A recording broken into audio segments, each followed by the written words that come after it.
මේ අපේක්ෂක ලයිස්තුවේ නගරාධිපතිවරු නැහැ හිටපු සභාපතිවරුත් නැහැ. කඩුවෙල ප්‍රාය සභාව ඉක්මනින් කොටහළු වුණා. හරිනම් ජනගණත්වය වර්ග කිලෝමීටර් 91.73යි ප්‍රාය සභාවකුත් තියාගෙන නගර සභාවක් බවට පත් වෙන්න ඕන. පසු තමයි මහනගර සභාවක් වෙන්නේ. ඇයි? ජනතා මුදල් කොල්ල කන්න ඉක්මනට මෙයා ලොකු කරලා ගත්තා. දැන් කරන්න දෙයක් නම් මේකට කර ගහන්න ඕනේ අපිට. හැබැයි ඉල්ලන්නේ නැත්තේ ඇයි? ඉල්ලන ටීම් එකත් ඉල්ලන්නේ විරසක වෙච්ච අය, එක කොටේ යන්න බැරි අය. ඔන්න දැන් එක කොටේ යනවා ඇහැර දකින්නවා. නයි මුගටි. අපි කිව්වනේ ඡන්දෙදි පාර්ලිමේන්තු මැතිවරණෙදි දැන් යනවා. ඇයි ඒ? ඊට ටිකක් කොල්ල ගන්න. ඇයි ඉල්ලන්නේ නැත්තේ? අපි හාමුදුරන්ට කිව්වා.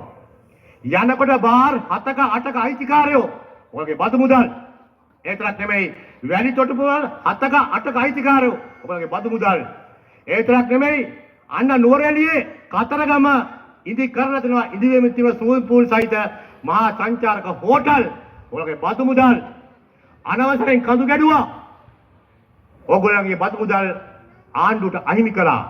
අපි පහුගිය දා ගෙනල්ලා ආණ්ඩුවේ ඉඩම් ටික චෙක් කරනකොට ඉන්ධන හල් දාලා ආණ්ඩුවේ ඉඩම් වල අපි සෞම්පකාරයත් අත්පත් කරගත්ත ජයග්‍රහණය කළා.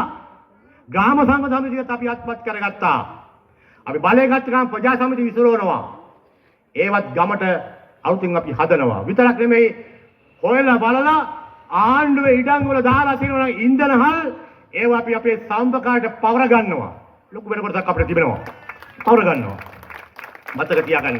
නොනිදන නගරයක් පැය 24ම නගරාධිපතිට මන්ත්‍රීවරුන්ට ආමන්ත්‍රණය කරන්න පුළුවන් ක්‍රමවේදයක් අපි හදනවා. සිස්ටම් එකක් හදනවා. සාතිකයි. කුණු ටික කුණු වෙන්න කලින් අදින නගර සභාවක් අපි නිර්මාණය කරනවා.